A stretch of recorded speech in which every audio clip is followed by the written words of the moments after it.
Hello everyone, welcome to Chasing Adventures, and finally, as promised, we're going to be installing NoLo design drive shaft carrier bearing skid plate and rear skid plate on the 2025 Honda Pilot Trailsport. Alright, so to some of you, this is a long overdue video, but it's happening. We're finally working on the Pilot, and it's going to be a series of videos starting with the skid plates, the roof rack system, ditch light brackets, the wider Trailsport fender flares, a 270-degree awning, and I'll be adding some additional lights to the Pilot. So if you don't want to miss any of my videos, make sure to subscribe and turn on the notification if you haven't already.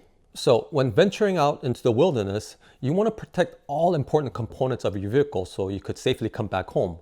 And the Trailsport trim already comes with pretty beefy front skid plate and the gas tank skid plate from the factory. But they still left other important components wide open, like the drive shaft carrier bearing and the rear differential, which I think they're equally important parts to the vehicle. So we're going to protect those components with NoLo design parts, which should be fairly simple process as these are bolt-on parts without any modifications. So first, let's take a closer look at the skid plates.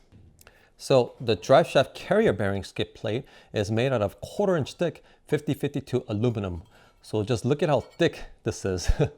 This is going to be able to take some serious beating.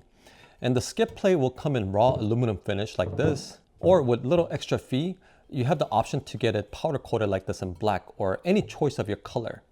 And we're going to be using the factory bolts to mount it, so all you get is the skid plate. And the differential skid plate is made out of 3/16 5052 aluminum, which is still thick enough to protect the differential. And the plate has a service hole for changing the rear differential fluid, so you don't need to take out the whole skid plate when servicing. And it'll also come with a powder coated steel mounting brackets and some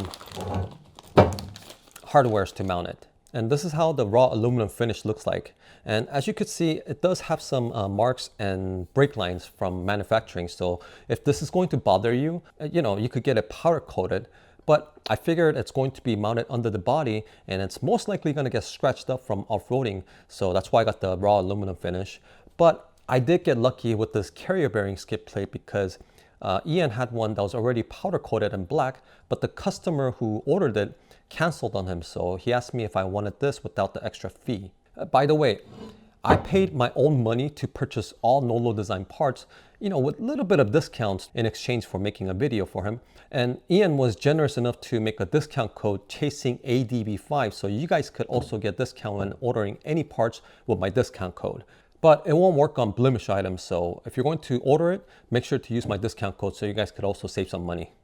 And tools required for installation are 3/8 inch wrench, 10mm socket, 13mm socket, 14mm socket, ratchet extension, and the ratchet.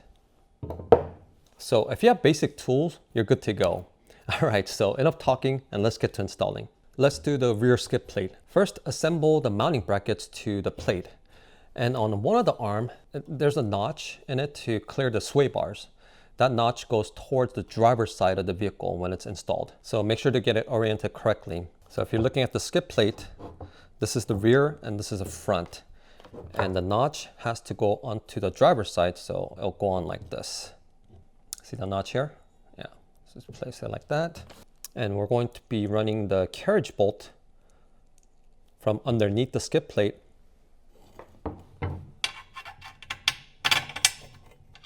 and then thread the bolt with the provided nut and keep it loosely tightened so we can make some adjustments when we're installing. Okay, so this process is done. Now we need to jack up the rear of the vehicle, or in my case, I have a Rhino ramp to lift the rear for easy time installing. But I think you could still install them without lifting the car. It just will be a little tight. Now start by removing the 10mm bolt from the rear cover on the side of the differential.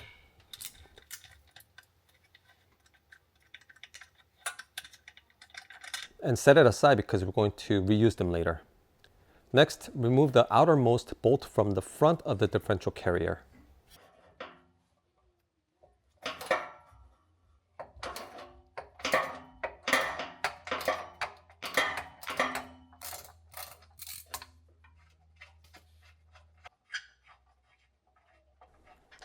Once you have those 4 bolts removed, bring the skid plate up and start by installing the rear of the skid plate first by reusing the 10mm bolt that we put aside earlier. And again, finger tighten the bolt until the end of the installation.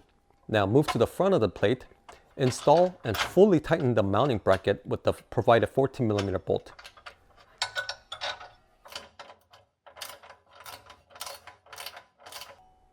Once both of the front bolts has been installed, it's time to tighten the M8 or the 13mm bolt to lock the plate and the mounting brackets together. Lastly, tighten the two 10mm bolts at the rear of the differential plate and your install is complete. And now your rear differential is well protected. Alright, so I have it installed and the sway bar on the driver's side, it's almost touching the skid plate. And with a little bit of movement, it's making a knocking noise versus the driver's side or the passenger side is, you know, there's a substantial amount of gap in between, which is good. But I'm just kind of worried about the driver's side being this close to the sway bar.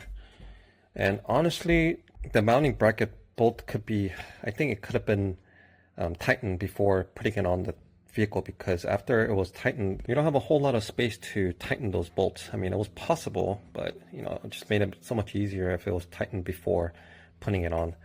But yeah, everything else is good. The 10mm bolt went in straight, that's good.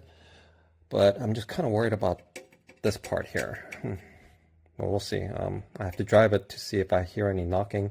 I mean, as it's sitting right now, it's not touching. I mean, but we have like, I don't know, like a millimeter or not even millimeter gap between the sway bar and the skid plate. So we'll see about that. Now for the drive shaft carrier bearing skid plate, remove one 14mm bolt and loosen the other side. Because if you take both of them out, the carrier bearing will come down and it'll make the installation harder. So slide the skid plate to the side that we just took the bolt out and loosely reinsert and tighten the bolt. Next, take out the other bolt and slide the skid plate in and tighten the bolt back up. And there's a cutout on the skid plate for the extension, so put a 14mm socket on the bolt first, put the extension bar through the opening on the skid plate, and tighten the bolt using the ratchet.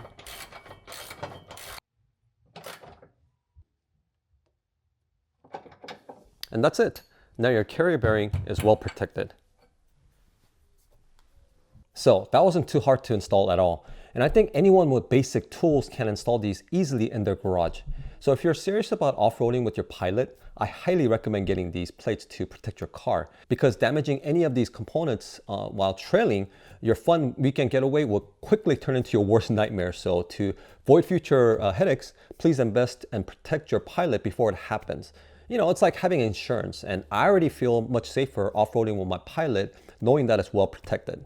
And I did speak to Ian from NoLo Design about the rear differential skid plate and how close the skid plate is to the sway bar. And he's aware of this, and he's also been running it on his car without any issues, but he also has a 1.5-inch lift.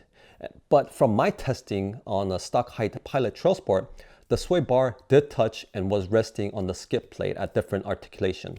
And I mean, we're talking about like 1 or 2 millimeters. So I put a 1/16 washer in between the bracket and the chassis to avoid contact with the sway bar.